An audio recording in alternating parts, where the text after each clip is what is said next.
New Zealand کا team کا دورہ منسوخ کرنے کے پیچھے پڑوسی ملک ہو سکتا ہے۔ وزیر خارجہ شاہ محمود قریشی کا نیو یارک میں پاکستانی کمیونٹی سے خطاب میں کہنا تھا، نیوزی لینڈ کرکٹ ٹیم کو ہر طرح کی سیکیورٹی کی یقین دہانی کرائی، تماشائیوں کے بغیر میچ کی پیشکش کی، بس کے بجائے ہیلی کاپٹر سے اسٹیڈیم پہنچانے کی آفر کی۔ میچ سے کچھ لمحات قبل کہا گیا سیکیورٹی خدشات ہیں، سیریز نہیں کھیل سکتے۔ پاکستان کے سیکیورٹی اداروں کو کوئی تھریٹ موصول نہیں ہوئی تھی۔ انگلینڈ کرکٹ ٹیم کو پاکستان میں کوئی خطرہ نہیں تھا، خود پاکستان میں آزادانہ گھومتا ہوں، اگر سیکیورٹی خدشات ہوتے تو سیکیورٹی ایڈوائزری جاری کرتا۔ برطانوی ہائی کمشنر کرسٹن ٹرنر کہتے ہیں انگلینڈ ٹیم کا دورہ پاکستان منسوخ ہونا سازش نہیں، یہ ECB کا اپنا فیصلہ تھا۔ برطانوی صحافی اور مصنف پیٹر اوبرون نے دورہ پاکستان منسوخی کا فیصلہ بزدلانہ قرار دے دیا، کہا فیصلہ سیکیورٹی بنیاد پر نہیں بلکہ کھلاڑیوں اور بھارت سے ڈر کر کیا گیا۔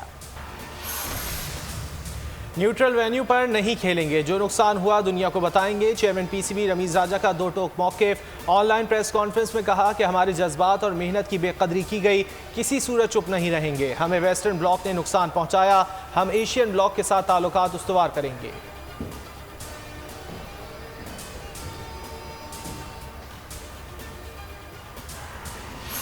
ملک میں کرونا وبا کی چوتھی لہر 24 گھنٹے کے دوران مزید 47 جانیں لے گئی، مجموعی اموات 27,374 ہو گئیں۔ NCOC کے مطابق ایک دن میں کورونا کے 2,333 نئے مریض سامنے آ گئے۔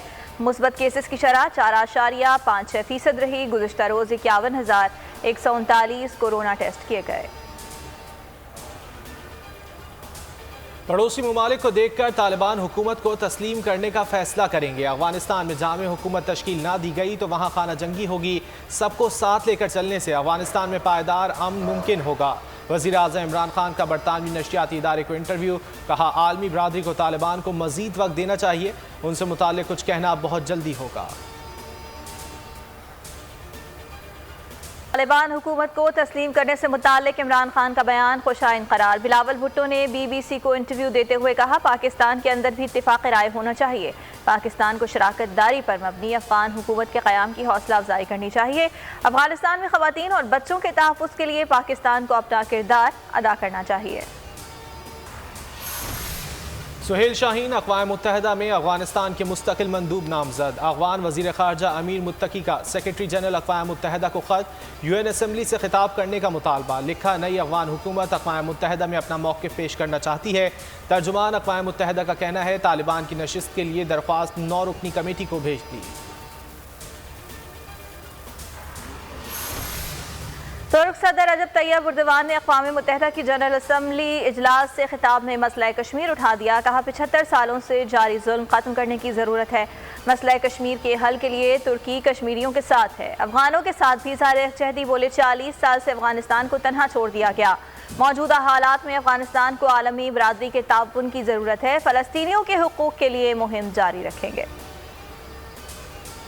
لاہور میں تھانہ برکی کی حدود میں زیر تعمیر مکان سے بچے کی لاش ملنے کا معاملہ، پولیس نے 14 سالہ طلحہ کے قتل کا سراغ لگا لیا۔ DIG آپریشنز کے مطابق 15 سالہ ملزم رضا نے دوست کو گلا کاٹ کر قتل کرنے کا اعتراف کر لیا۔ ملزم نے ابتدائی بیان میں پولیس کو بتایا طلحہ کی کزن سے شادی کرنا چاہتا تھا، ڈر تھا طلحہ کی شادی اس کی کزن سے ہو جائے گی، مقتول کی کزن کے گھر رشتہ بھی بھیجا تھا، کزن نے کہا کہ ہم برادری کے باہر شادی نہیں کرتے۔ معروف کامیڈین عمر شریف کی امریکہ میں علاج کی تیاریاں مکمل، سندھ حکومت نے ایئر ایمبولنس کے لیے 4 کروڑ روپے کی رقم ادا کر دی۔ عمر شریف کو لے جانے کے لیے ایئر ایمبولنس آج کسی بھی وقت کراچی پہنچنے کا امکان۔